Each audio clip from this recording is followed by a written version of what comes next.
Was bisher geschah.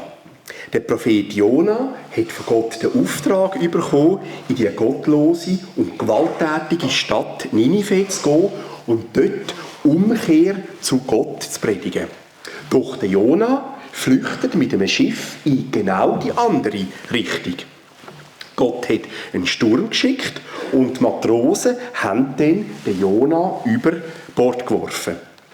Auf Hochdeutsch lese ich amix Bibelverse und gebe auf Mundart ein paar Erklärungen dazu. Und der Herr bestellte einen großen Fisch, Jona zu verschlingen. Und Jona war 3 Tage und 3 Nächte im Bauch des Fisches. Die 3 grössten Wale sind Blauwal, Finnwal und Pottwal. Und ich habe noch ein paar Informationen dazu herausgesucht. Blauwale sind die grössten Tiere, die jemals auf unserem Planeten gelebt haben. Blauwale können bis zu 33 Meter lang werden und 22 Tonnen wiegen. Da habe ich noch 2 coole Fotos dabei zum Grössenvergleich von Blauwal und Menschen. Da sehen wir mal einen Taucher auf dem ersten, auf dem zweiten auch.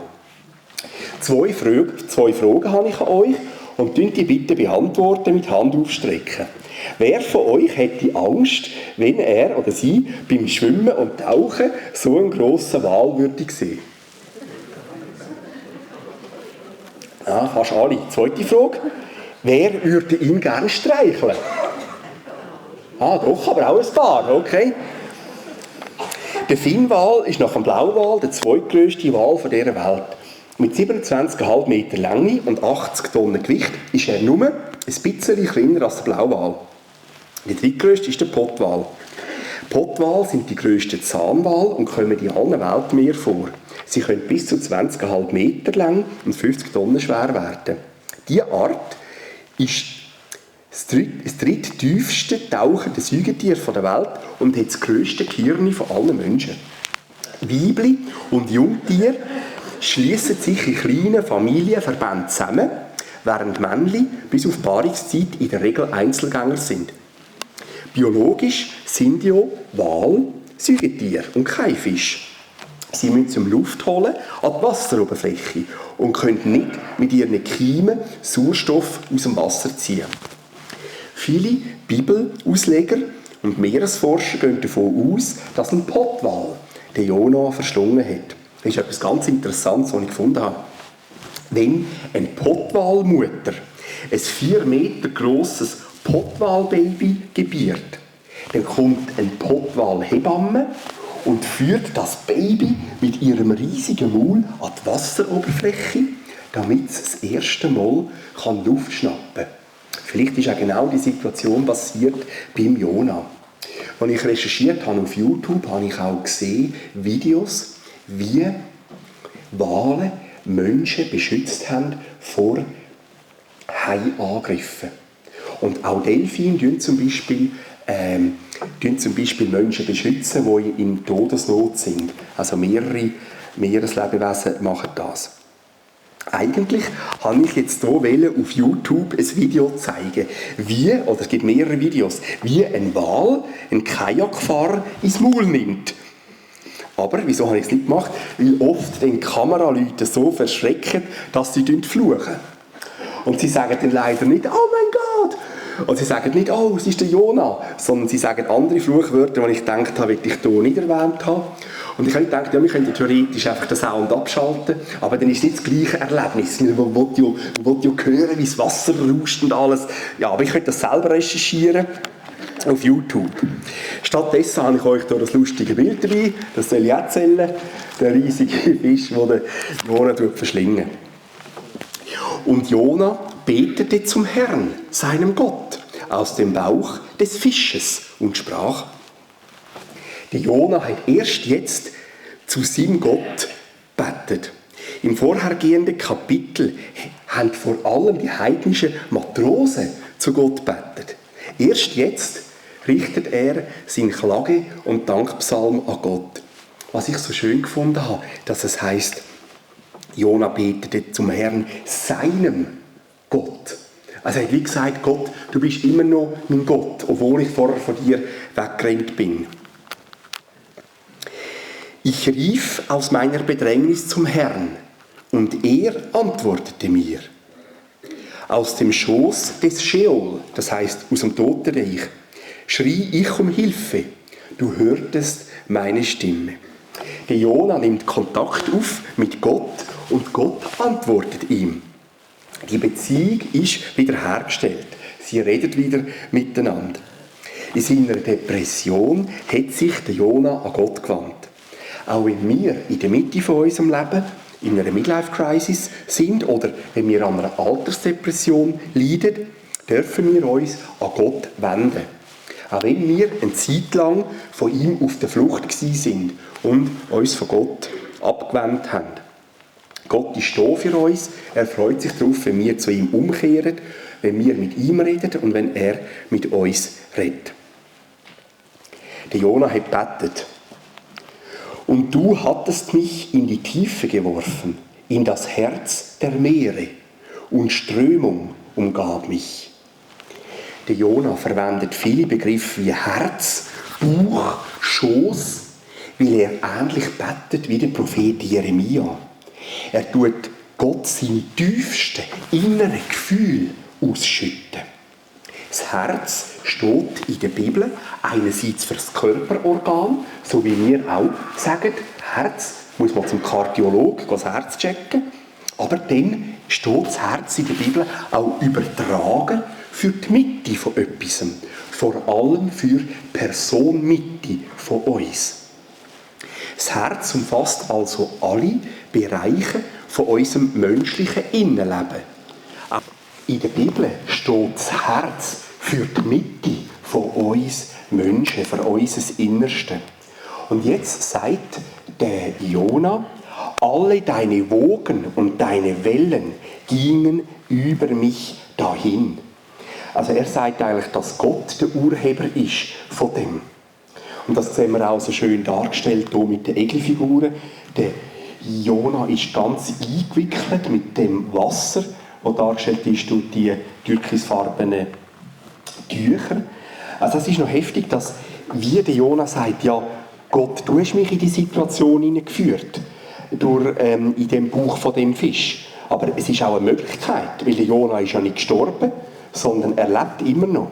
Und die Krise, die existenzielle Krise, war auch eine Chance für ihn zum Umkehren zu Gott. Der Jona hatte Hoffnung gehabt, weiterzuleben. Er hat gesagt, da sprach ich, verstoßen bin ich von deinen Augen hinweg. Dennoch werde ich wieder hinblicken zu deinem heiligen Tempel. Also der Tempel steht hier für die Gegenwart von Gott, aus der Jona geflüchtet ist, im 1. Kapitel. Aber er sagt, er ist zwar eine Zeit lang von Gott weggerannt, aber er wird wieder in die Gegenwart von Gott kommen. Er wird wieder einmal heimkehren nach Jerusalem, zu dem heiligen Tempel von Gott. Wasser umfing mich bis an die Seele, die Tiefe umschloss mich, Seetang schlang sich um mein Haupt. Zu den Gründen der Berge sank ich hinab. Der Erde Riegel waren hinter mir auf ewig geschlossen. Interessant ist, dass hier das Wort Nefesh steht im Hebräischen. Das bedeutet sowohl Seele, aber wörtlich bedeutet es Kehle. Also der Jona sagt, Wasser umfing mich bis an meine Kehle. Das bedeutet, er wäre fast ertrunken. Man kann auch sagen, Wasser umfing mich bis an das Leben. Obwohl es so ernst ist, habe ich hier auch einen Preisengalgenhumor entdeckt.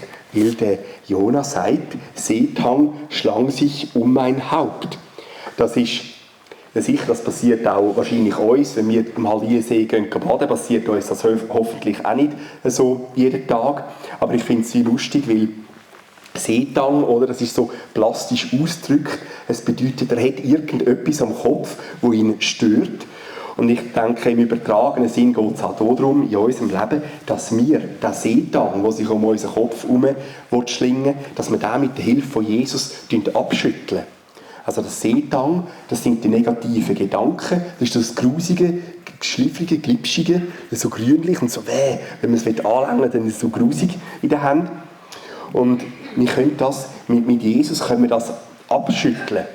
Die negativen Gedanken, die uns daran hindern, Jesus ganz vertrauen und ihm nachzufolgen. Da führtest du mein Leben aus der Grube herauf, Herr, mein Gott. Als meine Seele in mir verschmachtete, dachte ich an den Herrn, und mein Gebet kam zu dir in deinen heiligen Tempel. Gott hat Jona errettet und ihm nochmal das Leben geschenkt. Die Jona hat wieder an Gott gedacht. Und dort taucht das zweite Mal wieder auf, der heilige Tempel, also die Gegenwart von Gott. Und es ist aber das Interessante, erst wo seine Seele ihm verschmachtet ist er zu Gott umgekehrt. Und so gibt es doch auch das Sprichwort, Not lehrt beten. Und ich denke, auch bei vielen in unserem Leben ist es so gewesen, dass wir erst dann zu Gott umgekehrt sind, wo wir in der Krise waren. Und irgendwie ist das ja auch schade. Es wäre irgendwie auch schön, wenn wir zu Gott umkehren, wenn wir nicht in der Krise sind. Dann müssten wir nicht so schwierige Sachen erleben. Aber egal, ob es uns gut geht oder schlecht geht, wir dürfen mit Jesus Kontakt aufnehmen. Die nichtige Götzen verehren, verlassen ihre Gnade. Hier sehen wir, dass der Jona immer noch ein bisschen negativ war gegenüber allen Menschen, die Gott noch nicht kennt haben. Also die nichtige Götzen verehren, das sind die den lebendigen Gott von der Bibel noch nicht kennen. Also Götzen, das sind selber gemachte Götter aus, zum Beispiel aus Stein oder Gold oder so.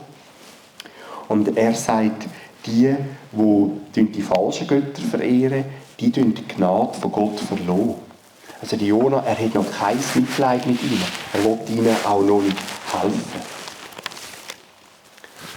Ich aber will dir Opfer bringen mit der Stimme des Lobes. Was ich gelobt habe, werde ich erfüllen. Bei dem Herrn ist Rettung. Wie die Matrose bereits am Schluss vom 1. Kapitel, so lobt auch der Jona Gott am Schluss vom 2. Kapitel und gelobt ihm Gelübde und gibt ihm Opfer.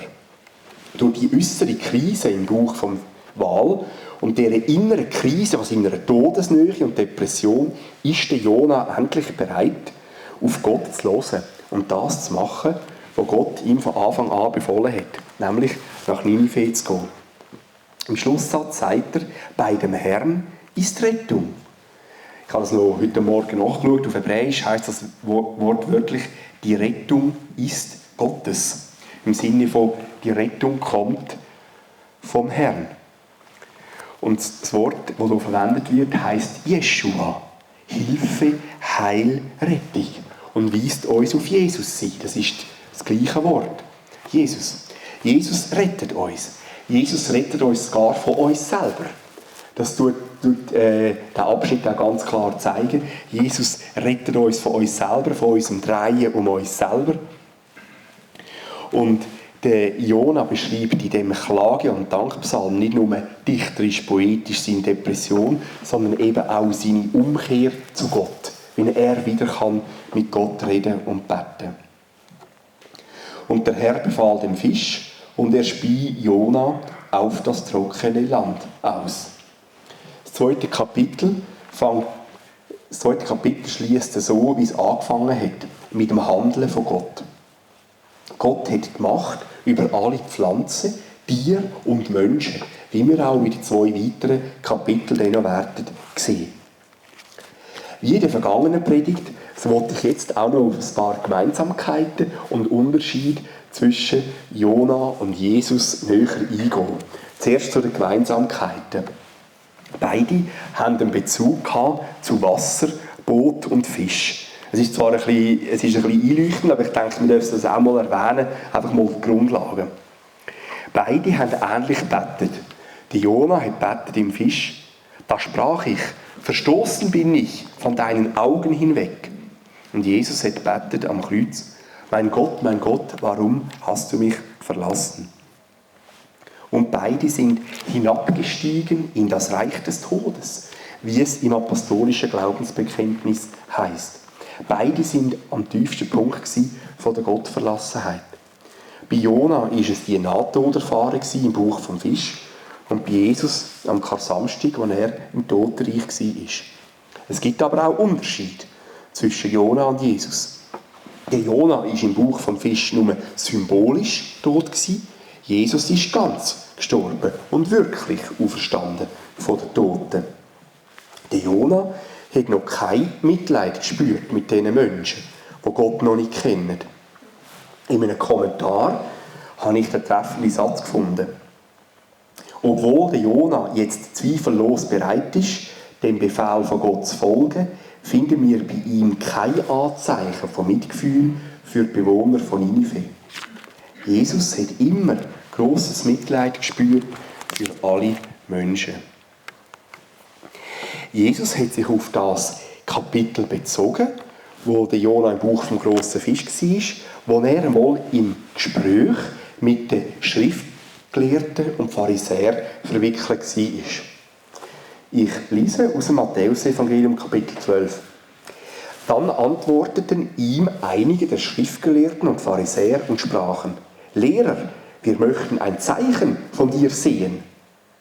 Jesus aber antwortete und sprach zu ihnen, ein böses und ehebrecherisches Geschlecht begehrt ein Zeichen, und kein Zeichen wird ihm gegeben werden, als nur das Zeichen Jonas, des Propheten. Denn wie Jona 3 Tage und 3 Nächte in dem Bauch des großen Fisches war, so wird der Sohn des Menschen, das heißt Jesus, 3 Tage und 3 Nächte im Herzen der Erde sein. Jesus macht einen Vergleich zwischen der Geschichte vom Jona im Bauch vom Fisch und seiner eigenen Zeit im Grab am Karsamstag. Dabei ist es auch gleichzeitig eine Anspielung an seine Auferstehung. Weil der Jona ist ja auch wieder aus dem grossen Walfisch rausgekommen. Und ebenso ist Jesus an Ostern aus dem Grab auferstanden und lebt heute. Der Jona hat die Wahl gehabt, so nenne ich das. Er hat die Wahl gehabt, im Wahl, ob er die Rettung, die Jesus uns anbietet, annimmt oder nicht. Auch wir haben heute die Wahl, ob wir uns von unseren äußeren Umständen, dem Druck am Arbeitsplatz oder in der Familie überwältigen lassen und dem inneren Druck von der Verzweiflung, Angst und Depression nachgeben. Oder ob wir sagen, halt, ich treffe meine persönliche Wahl und folge Jesus, weil er mich gerettet hat. Eine Krise kann immer auch eine Chance sein, wenn wir sie mit Jesus anpacken. Dabei ist es auch hilfreich, professionelle Hilfe in Anspruch zu nehmen, wenn man alleine nicht weiterkommt. Dann können auch wir in den Lobgesang vom Jona mit einstimmen und sagen, ich aber will dir Opfer bringen mit der Stimme des Lobes. Was ich gelobt habe, werde ich erfüllen. Bei dem Herrn ist Rettung. Amen.